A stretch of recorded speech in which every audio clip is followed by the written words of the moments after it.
బ్రతకలేరు అన్న ఉద్దేశంతోనే వాళ్ళకి ఇవన్నీ ఇయ్యటం జరిగింది. ఒకవైపు ఇస్తూ ఒక చేత్తో ఇస్తూ ఇంకో చేత్తో మళ్ళీ లాగేసుకున్నట్టుగా వాళ్ళు క్రిస్టియన్స్ అయితే ఇవి వర్తించదు అనడం చాలా చాలా అన్యాయం.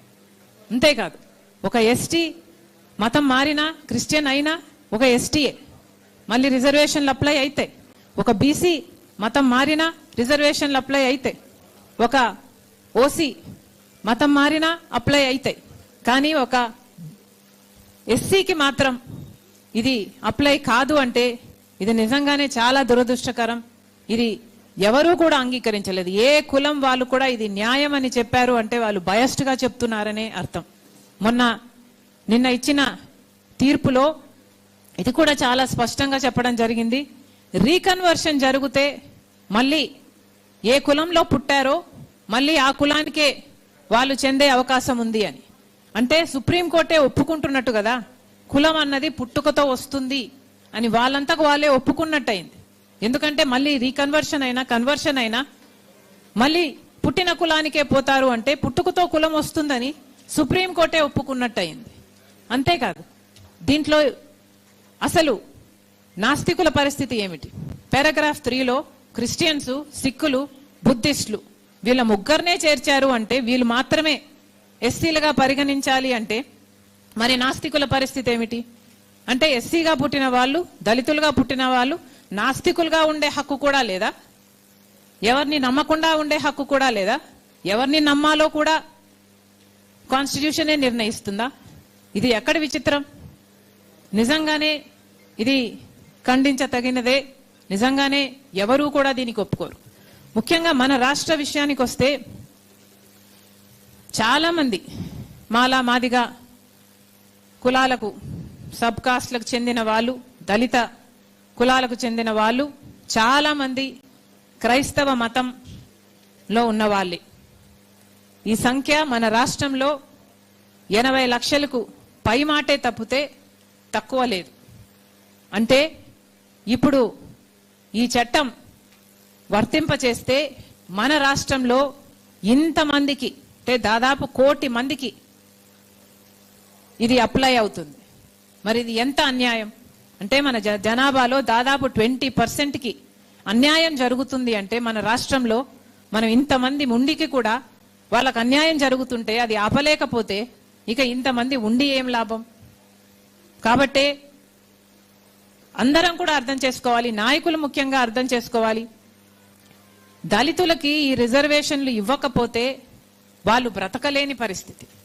దళితులకి ఉద్యోగాలలో అయినా, లేక విద్యలోనైనా, లేక రాజకీయ ఆపర్చునిటీస్లోనైనా వీళ్లకు ఈ రిజర్వేషన్లు అన్నవి వర్తింప చేయకపోతే వాళ్ళ ఐడెంటిటీ, వాళ్ళ సస్టెనెన్స్కే ఇది ముప్పు.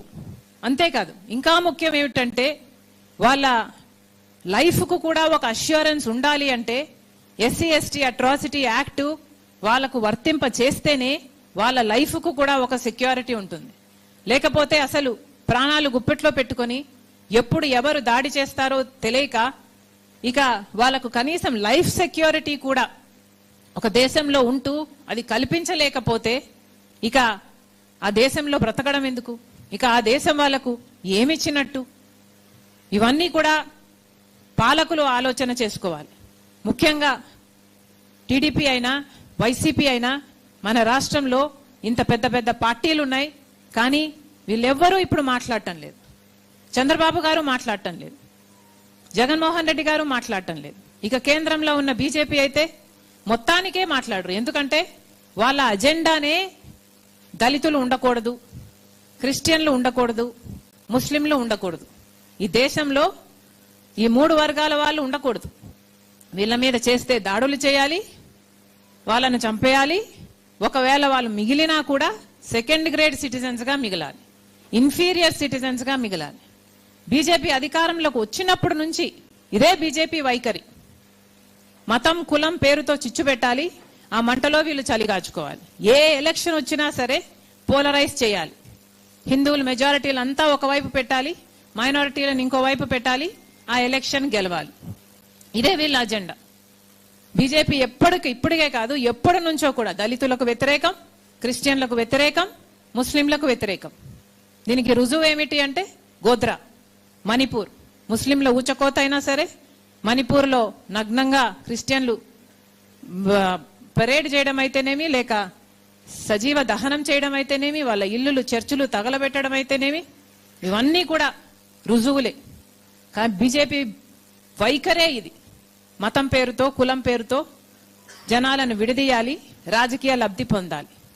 కాబట్టి బీజేపీ ఇంత క్రూరంగా వ్యవహరిస్తున్నప్పుడు, దాంట్లో భాగంగానే మొన్న వచ్చిన జడ్జిమెంట్ కూడా ఇంత క్రూరంగా బీజేపీ వ్యవహరిస్తున్నప్పుడు మన రాష్ట్రంలో ఉన్న పెద్ద నాయకులు ఎందుకు మాట్లాడటం లేదు? చంద్రబాబు గారు ఎన్నికలప్పుడు చెప్పారు, చంద్రబాబు గారు దళిత క్రిస్టియన్లకు ఎస్సీ స్టేటస్ ఇవ్వాల్సిందే, మేము దీనికి కట్టుబడి ఉన్నాం, మేనిఫెస్టోలో కూడా చేర్చినట్టున్నారు ఇఫ్ ఐఎమ్ నాట్ మిస్టేకెన్. మరి అలాంటప్పుడు ఇప్పుడు చంద్రబాబు గారు ఎందుకు మాట్లాడటం లేదు? సుప్రీంకోర్టులో ఉన్న జడ్జిలు ఇంత భయంకరంగా ఒక జడ్జిమెంట్ ఇస్తే బీజేపీ చేతిలో ఇప్పటికే సిబిఐ అయినా, ఐటీ అయినా, ఈడీ అయినా, ఈసీ అయినా ఇవన్నీ గుప్పట్లో ఉన్నాయి. ఆఖరికి సుప్రీంకోర్టు కూడా ఈ నెక్సెస్ విత్ బీజేపీ పనిచేస్తుంది అని ఇంత స్పష్టంగా అర్థమైనా కూడా చంద్రబాబు గారు నోరు విప్పటం లేదు, మేనిఫెస్టోలో పెట్టిన విషయం గురించి కూడా మాట్లాడటం లేదు అంటే ఇక చంద్రబాబు గారు దళితుల పక్షమని ఎలా అనుకోవాలి? పోనీ జగన్మోహన్ రెడ్డి గారు ఇదివరకే ఒక రెసల్యూషన్ చేశామంటున్నారు, అసెంబ్లీలో పంపామంటున్నారు, మేము దళితుల పక్షాన నిలబడ్డాము, నిల్చున్నాము, ఇప్పుడే కాదు ఎప్పుడూ నిల్చున్నామంటున్నారు. మరి ఇంతవరకు జగన్మోహన్ రెడ్డి గారు ఎందుకు నోరు విప్పలేదు? జగన్మోహన్ రెడ్డి గారు ఇన్ని సంవత్సరాలు అధికారంలో ఉన్నారు, అన్ని సంవత్సరాలు మోడీ గారి దత్తపుత్రుడిగానే వ్యవహరించారు. మరి ఇప్పుడు అదే మోడీ గారి దగ్గరికి ఆయన ఎంపీలను తీసుకువెళ్లి, అయ్యా ఈ దళితులు మాకు ఓట్లేశారు, వైసీపీకి ఓట్లేసిన వాళ్ళంతా దళితులే, ఈ దళితులు మాకు ఓట్లేశారు, మేము మీకు మద్దతు ఇస్తున్నాం అన్ని బిల్లులలో, మరి వీళ్ళని రక్షించాల్సిన బాధ్యత మీకుంది అని జగన్మోహన్ రెడ్డి గారు పార్లమెంట్ మెంబర్స్ ని తీసుకొని మోడీ గారిని కలిసి దళితుల పక్షాన నిలబడాల్సిన అవసరం ఉందా లేదా? ఇక ఎవరూ నిలబడకపోతే ఇక దళితుల పక్షాన ఎవరు నిలబడతారు? వాళ్ళకు మేలు ఎలా జరుగుతుంది? కాంగ్రెస్ పార్టీ తరఫున అయితే మా స్టాండ్ చాలా